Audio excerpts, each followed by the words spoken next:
Stick close to the general. When I was a small boy, there was a great big war being fought away across the ocean. It was a terribly big war. The whole world was fighting. Even our country, the United States, was fighting. I remember how our young men had to leave home and go off to fight for our country.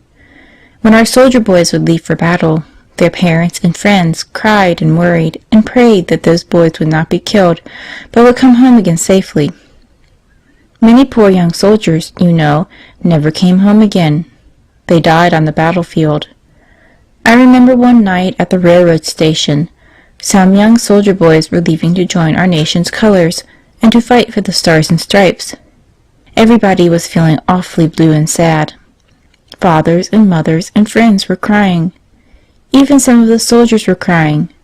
It was the last time, perhaps, that some of these people would see one another again. Perhaps some mothers and fathers would be dead before their boys returned from the war. Maybe these young soldiers would never come back. There was one old man there that night, a man whom I shall never forget. His son was with him. The poor old father was holding his boy's hands and trying to say goodbye.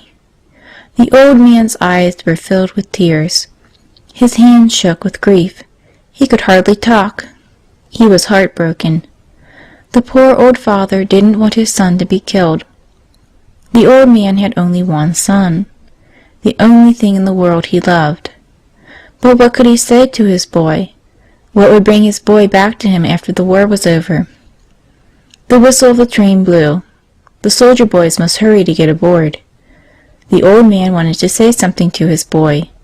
He squeezed the boy's hand, hugged him tightly, and whispered, Johnny boy, don't get killed." The soldier boys were on the train, and it was about to pull away. The crowd was cheering. The poor, heartbroken old father saw his boy Johnny waving from the train window. The old man wanted to say another word to his boy. What could he say to bring his boy back safely? The train started to move. The old father waved his arm, and raising his broken voice above the noisy crowd, cried out, "Oh, Johnny boy, don't get killed! Don't get killed! Stick close to the general!"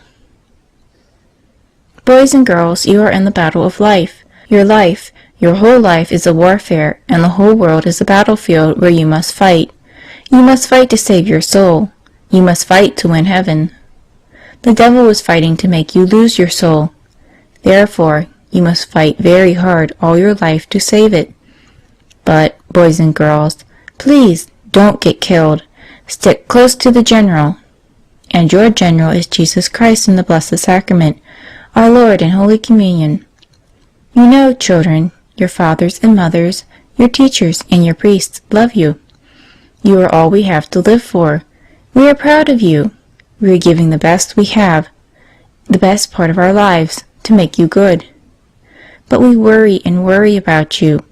Where will you be, and what will you be 5, 10, 20 years from now? Will your soul be lost?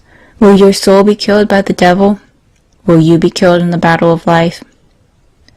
Oh, boys and girls, we would never worry about you if we could be sure that you would always stick close to the general, Jesus in the Blessed Sacrament.